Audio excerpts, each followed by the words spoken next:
I came back from a weekend retreat to a scene straight out of a nightmare. My family farm swarming with strangers in tactical gear, firing paintballs across my open fields. There on my front lawn stood Laura Bennett, the HOA president, a red headband tied around her head, pointing at my land like she owned every inch of it. She thought turning my quiet sanctuary into a chaotic war zone would force me to sell and leave. What she didn't realize was that taking on a former special reconnaissance expert on his own turf wasn't just reckless, it was the mistake that would unravel her entire plan. Did she really think she could outsmart someone who'd spent 25 years teaching others how to counter ambushes? After a military career that left me with PTSD, all I wanted was peace. That's why, 3 years ago, I bought this 15-acre farm, a place to heal, not to fight. This wasn't just property to me. It was my lifeline.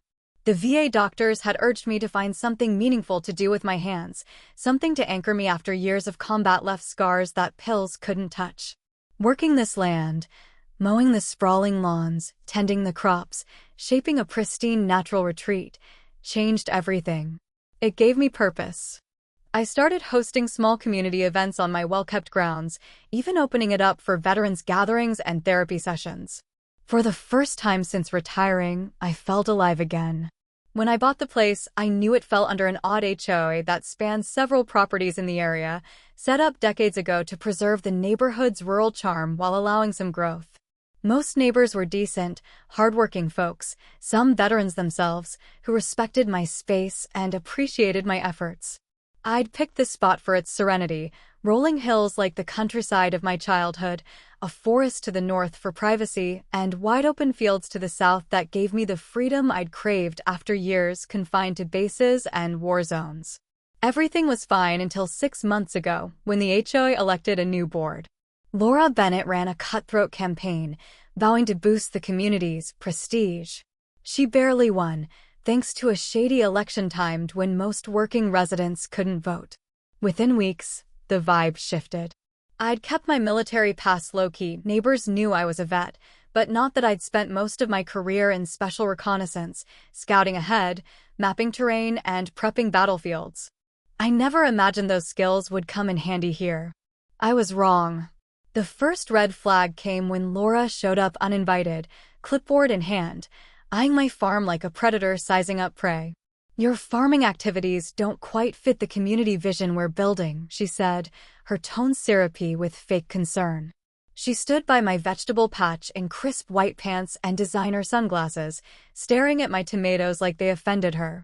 "This land's been zoned agricultural since before your HOA existed," I replied evenly, "and the bylaws protect that." She flashed a tight smile. "Bylaws can change, Mr. Carter. Communities evolve."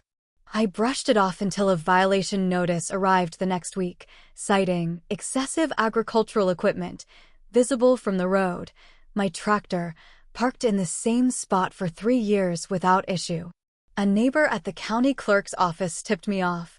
Laura's husband, Richard, was a big shot at Pinewood Resort Development, which had been snapping up nearby properties. Her son, Ethan, owned Strike Force Paintball, a failing business that just lost its lease across town. This wasn't random, it was a setup.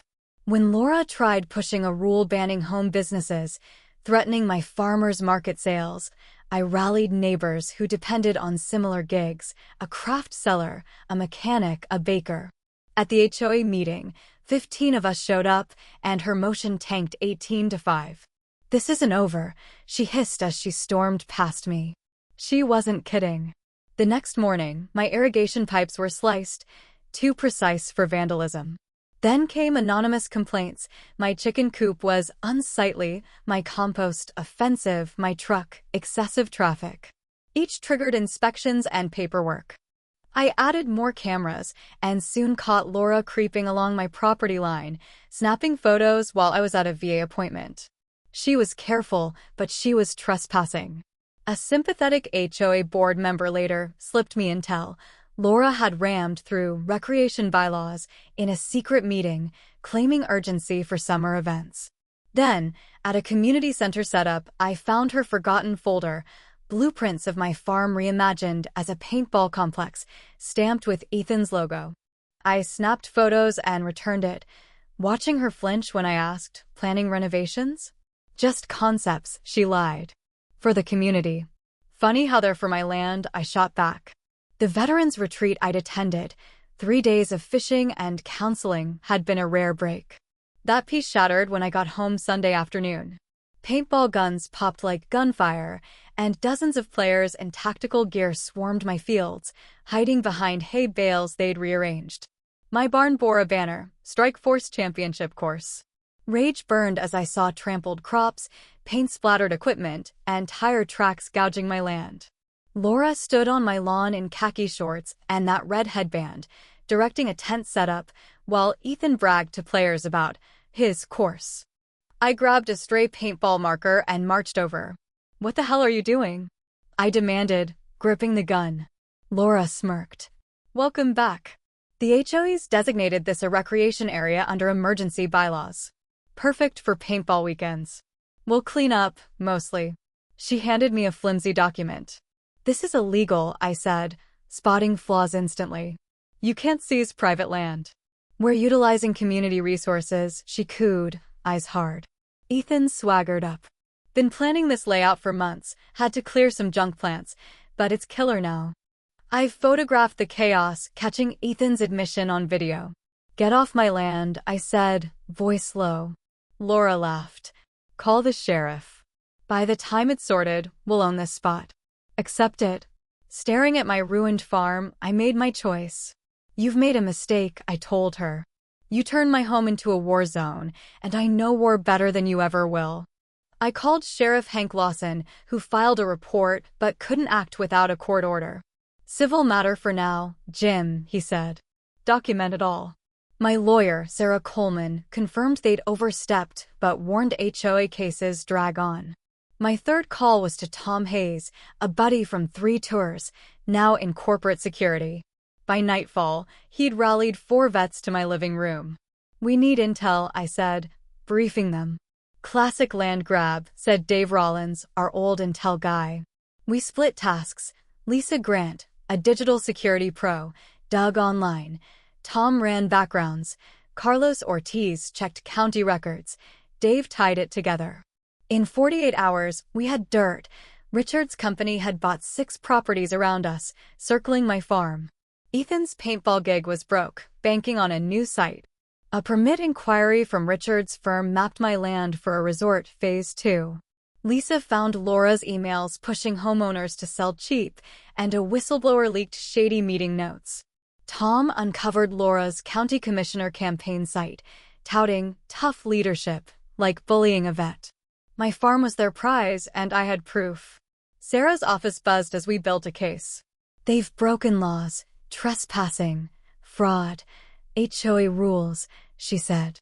"But courts are slow. We need an injunction," I pressed. She filed for an emergency hearing. Carlos set me up with Commissioner Elena Ortiz, who fumed at photos of ruined veterans' crops. "This affects 60 families," she said, calling in zoning and legal teams. By day's end, I had a county directive banning non-agricultural use on my land, pending review. Then General Paul Grayson, my old CO, called. "Heard civilians hit your AO, Jim. 5th Group's got your back. I'm pulling strings." Confidence surged. I had law, county, and my old crew. Special Recon isn't just fighting, it's mastering terrain. I walked my farm as a soldier, not a farmer, seeing every hill, sightline, and ditch as tools. For 2 days, we maintained it, shifting bales, tweaking irrigation, trimming trees.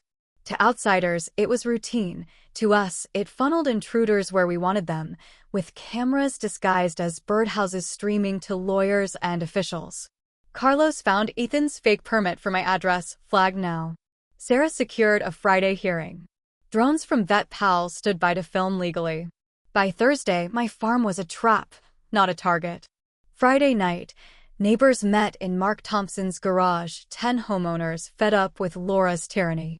Mark, a retired principal, had been fined for his radio antenna. Grace Lee, a daycare owner, cited for traffic.